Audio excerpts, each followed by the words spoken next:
Pooh Shiesty the worst criminal / craziest rapper of all time? He got an ankle monitor on. Yeah. In the halfway house. You know he was due to get out of halfway house on the 11th of April. Yeah. In 9 days. Unbelievable. He got an ankle monitor on in the halfway house. Goes to a location on camera. He knows that Gucci Mane security is off-duty police. Right. He's been with him forever. And then you have a dude record it. And then the dudes go to the internet showing the jury. Recorded it to use as blackmail in the future. The streets been talking about Pooh Shiesty cooperating with the feds. And this ain't no gossip column type situation.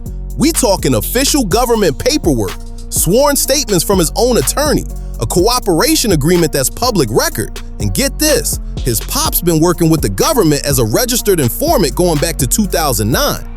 But hold up, it gets deeper. Gucci Mane, the same cat who put him on and who allegedly had a situation with him in that Dallas recording session, ended up assisting federal agents and basically handed them everything they needed to potentially lock Pooh up forever.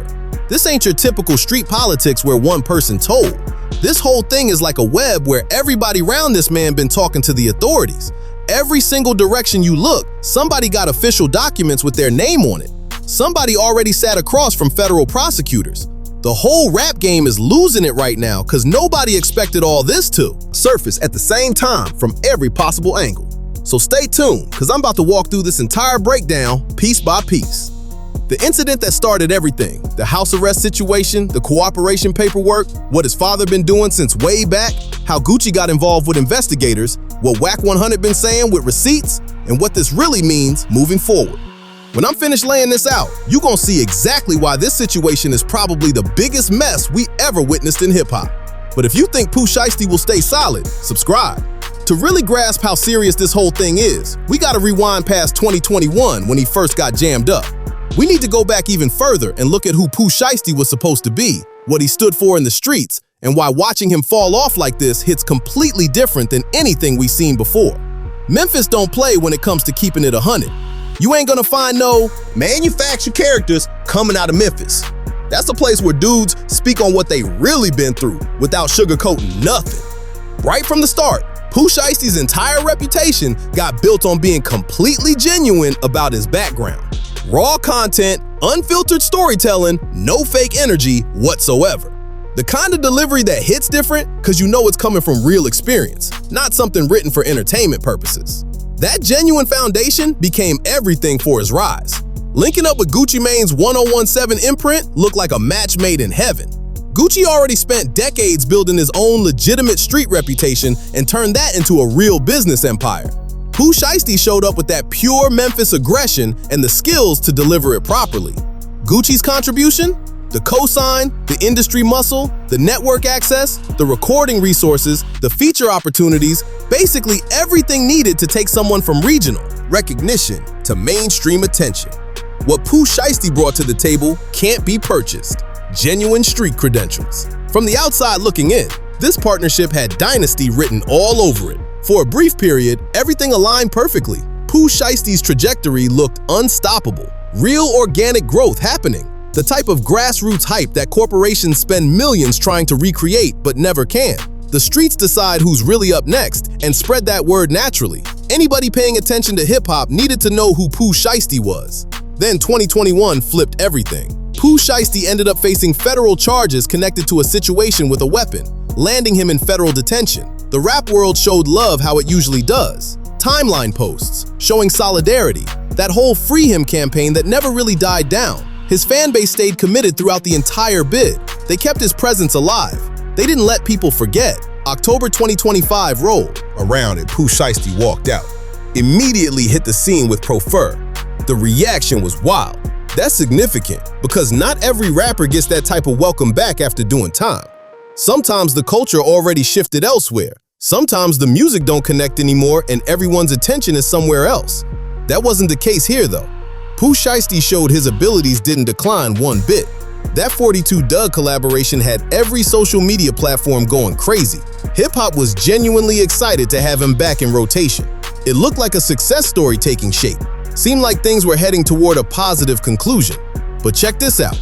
While he was out here celebrating freedom and the streets were showing maximum support, Pooh Shiesty was allegedly making moves behind the scenes that would lead to the biggest downfall anybody witnessed in recent memory. 9 days away. That's literally how close he was to completing his halfway house requirements. 9 days from removing that ankle monitor. No more check-ins, no more federal surveillance on his whereabouts every second. That's when everything came crashing down, spectacularly. All right, listen closely, because every piece of what happened next makes this story more insane. January 2026, Pooh Shiesty supposedly pulled up to a Dallas recording studio with his father, Lontrell Williams Sr., his associate Big 30, whose government name is Rodney Lamont Wright Jr., plus 6 other people. But according to what federal prosecutors and the Department of Justice laid out, this wasn't no regular studio booking. This wasn't about recording music or networking. This was allegedly a calculated, organized takeover situation with a clear mission planned out beforehand. The whole setup reportedly disguised itself as a business discussion about Pooh Shiesty's contract situation with Gucci Mane's 1017 label. And supposedly, there was legitimate friction brewing underneath all this. Claims of money owed, disagreements about creative direction. And Pooh Shiesty wanting out of his deal after finishing his sentence and returning to an arrangement he wasn't feeling anymore. From his perspective, apparently, the label contract became something he felt trapped in with no clean exit strategy available. So rather than bringing in attorneys, rather than handling this through proper business negotiations, rather than utilizing the standard industry mechanisms that exist specifically for contract disagreements, he allegedly gathered up his people and chose to handle it street style, like his lyrics describe. Based on what the Department of Justice put forward, prosecutors claim this is what went down in that studio. Big 30 reportedly positioned himself blocking the exit with his body so nobody could bounce. The group brought out weapons. They held Gucci Mane and 2 others under threat. One person got pressured into signing papers that would release Pooh Shiesty from his recording obligations, while having a weapon pointed at them. The crew allegedly took everything valuable from everyone else present. Expensive timepieces, chains, money, all the high-end items got stripped right there in the session. Now, here's the part that makes this whole situation historically wild to process. Pooh Shiesty was wearing a monitoring device on his ankle during this entire alleged incident. He still had 9 days remaining on his halfway house program before getting complete freedom. That monitoring device was actively sending his exact whereabouts to federal authorities constantly. Every single location getting tracked and recorded automatically. But wait, there's another layer. He understood, from being connected to Gucci Mane's label for years and spending considerable time around Gucci's operation, that Gucci Mane's main security personnel was an off-duty law enforcement officer. Not somebody playing tough, not just hired muscle, but an actual sworn officer with a badge, a K, professional career, and legal responsibilities to report what he observes or potentially face serious consequences himself. Pooh Shiesty had encountered this individual before. He understood Gucci's security structure.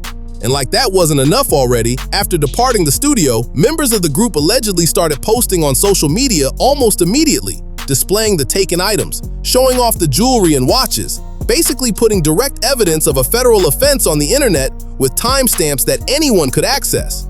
Investigators, federal prosecutors, media outlets, literally anybody with internet access who wanted to save the content.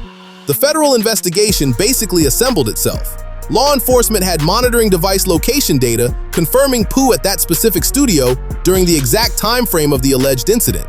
They obtained surveillance recordings from the studio capturing what happened. They secured the off-duty officer's official statement as a witness.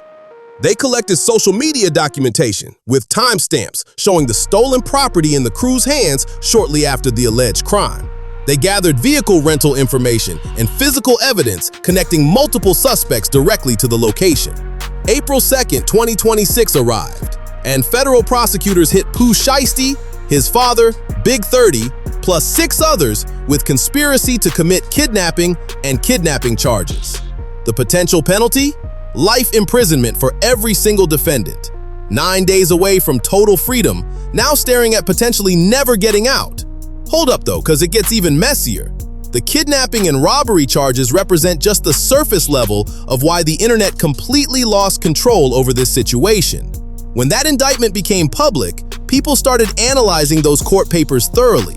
The documents referenced one person as RDDJ. Academics was among the first to address it publicly. RD almost definitely refers to Radrick Davis, which is Gucci Mane's actual government identity on legal paperwork. And what did those documents indicate RD did after the alleged incident? He assisted law enforcement with their investigation. He provided identification of the individuals who allegedly targeted him.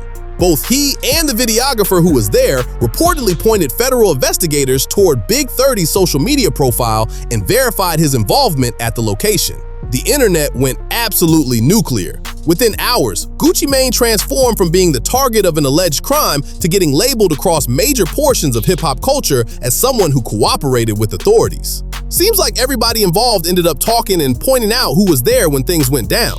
Now hold up, because I gotta keep this completely straight, because the internet narrative ran wild past what's actually factual. The security detail working for Gucci Mane included an off-duty law enforcement officer. That one detail fundamentally shifts how we gotta view this whole situation with Gucci Mane. A sworn officer with a badge don't got the luxury of staying quiet when federal investigators pull up asking questions about an alleged kidnapping he supposedly saw go down. If that officer holds back information, he's looking at his entire career disappearing, plus potentially catching charges himself. That law enforcement individual was going to provide investigators with a full, detailed official statement whether Gucci Mane said anything or stayed completely silent. The second Pooh Shiesty allegedly stepped into that location where Gucci Mane had law enforcement on deck, the legal consequences were basically already locked in. Whether Gucci Mane decided to speak or keep his mouth closed might not have even mattered for how the prosecution constructed their case against Pooh Shiesty. Another crucial thing, legal experts jumped in quick to point this out. The federal government doesn't actually require Gucci Mane's testimony to secure convictions against anyone facing charges here. They already got the monitoring device location records, the studio cameras, the office's account, the social media documentation, the vehicle information, and physical evidence linking people to the scene. Gucci Mane's involvement or silence doesn't change that the case against Pooh Shiesty was basically locked before Gucci Mane potentially said anything to anybody. Legal analysts stated publicly that Gucci Mane don't need to cooperate or take the stand because everything's recorded. The feds already built their case with footage and that off-duty officer who works for Gucci Mane. At the time this is being put together, Gucci Mane hasn't made one single public statement addressing anything about this situation involving Pooh Shiesty. No comment about the alleged incident, no response to allegations about cooperation, total silence from Gucci Mane. His legal team almost definitely instructed Gucci Mane to not say nothing publicly. The streets already made their decision without waiting for any context regarding Gucci Mane, and the judgment wasn't favorable. This is where people really started piecing things together about Gucci Mane and Pooh Shiesty's whole situation. And some of these connections go back almost 20 years before Gucci Mane even signed Pooh Shiesty. Wack 100 entered the conversation. Whether you respect him or not, dude consistently shows up with documentation. After Pooh Shiesty's arrest hit every media platform and the connection to Gucci Mane became public, Wack 100 hopped on a discussion with DJ Academics and revealed something the internet genuinely wasn't ready for regarding the whole Gucci Mane and Pooh Shiesty situation. He claimed that Pooh Shiesty's father, Lontrell Williams Sr., who got arrested as a co-defendant in that same federal case alongside his son and allegedly involving Gucci Mane, has supposedly been a registered government informant going back to 2009. Years before Gucci Mane brought Pooh Shiesty into the industry. Not just talk, not internet gossip, alleged official documents about Pooh Shiesty's father that add another layer to the Gucci Mane situation. Wack 100 said over what he said was legitimate paperwork to Academics, showing that back in 2009, before Pooh Shiesty even linked with Gucci Mane, the elder Williams entered an agreement on 5 charges that supposedly included specific terms for providing ongoing intelligence to government authorities. The wording in these alleged documents described his cooperation as continuous and expected his future participation in helping authorities, all happening years before Gucci Mane signed Pooh Shiesty. The particular language connected to federal sentencing guideline 5K1.1, which permits federal judges to lower sentences beneath mandatory minimums when defendants offer substantial cooperation to the government. The same type of cooperation people been accusing Gucci Mane of. Let that sink in for a second. Pooh Shiesty's pops, the man who brought him up, who he trusted his whole life, who allegedly was right there during that Dallas situation that supposedly involved Gucci Mane, that man reportedly became a government informant when Pooh Shiesty was roughly 8 or 9 years old, way before Gucci Mane ever put him on. Pooh Shiesty had zero clue about this regarding his father. How could he even know? This ain't the type of information fathers tell their kids, especially not when the kid later gets signed to Gucci Mane's label. And now, while Pooh Shiesty sits in federal detention, already facing a possible life sentence connected to this alleged incident involving Gucci Mane, he's discovering in real time that his father's background is getting exposed publicly across every corner of the internet at once, adding yet another devastating layer to the entire Gucci Mane and Pooh Shiesty collapse. Pooh Shiesty's staring down a potential life sentence because federal prosecutors hit him with conspiracy to commit kidnapping and kidnapping charges connected to that alleged Dallas studio incident involving Gucci Mane. The feds don't play around with kidnapping cases. That's one of the most serious federal offenses you can catch. When you're talking about allegedly holding people against their will, especially when one of those people is Gucci Mane, who had connections to law enforcement through his security, and allegedly forcing someone to sign legal documents under duress, the government throws the absolute maximum at you. Federal kidnapping carries a potential life sentence for each count.